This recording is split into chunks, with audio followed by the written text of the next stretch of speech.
So this is the Repricing Dashboard, where you'll get lots of important information on how your repricer is performing, and it will also suggest actions that you can take quickly to improve the performance of your products. So if we look across the top, it will tell us what subscription we have. It will also tell us how many products are imported. And the number here, the max number 250,000, that's the max number that your subscription allows you to have. Out of that number, then we have the configured products. So the configured products are the products that are ready to reprice.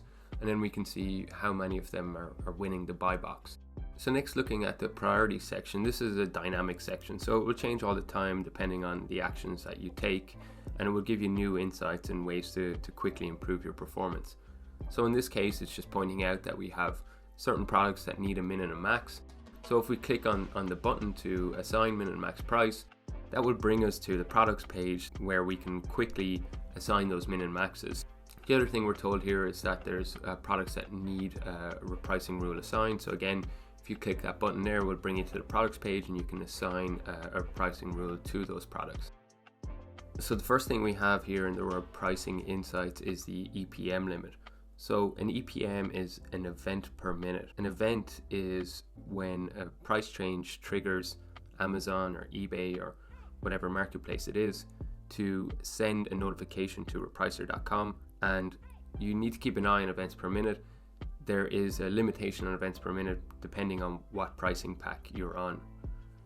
We can also play around with this graph. So if we want to take out the events and just look at the actual repricings, so here we can see the times that we were priced up in green and the times that we were priced down in red. The product profitability will give you a breakdown analysis of the profitability of your products. You'll have to import your costs into Repricer.com to do that, and that's available on the Ultimate pack and above.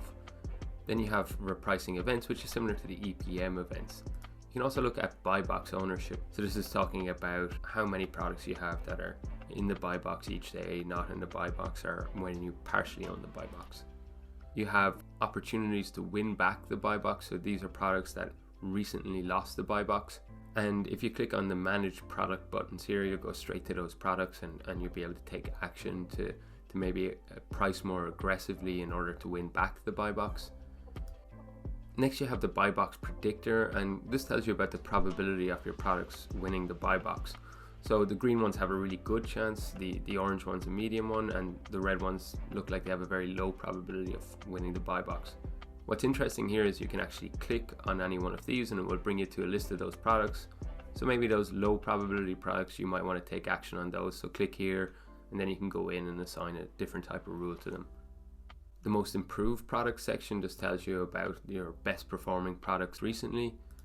The sales performance graph here tells you about the sales of your configured products. So you've got the quantity of sales in red, so the number of sales you've made, and then in green you've got the dollar value of those sales. And in the out of stock product section, you can look at which products are out of stock, and you might want to click on manage products here to get a list of those products, maybe increase their minimum so that when they come back in stock they're at a higher price, or have a special rule for them. You can do all that easily. If you scroll down in the Repricer dashboard, you'll also see an analysis of your top 50 products. So here we just have the top 5, but if you click the view top 50 button, you'll get to see those. And if you have your costs in as well, you'll get to see the total profit, how many sales you've made. In this case, this is in the last 7 days. We can change that to yesterday, last 30 days, or a custom period if we want.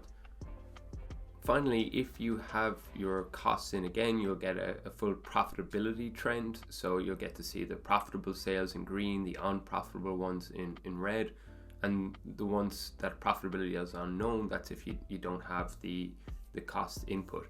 And then we can see our profitability going up and down in the trend graph. So that was a summary of the Repricer.com dashboard. And just remember to come here often to get some suggested actions for your products and to understand better how they're performing, and also get some really good insights into your revenue, if you're using and inputting your costs, how your profitability is. So you can get a lot of key information here.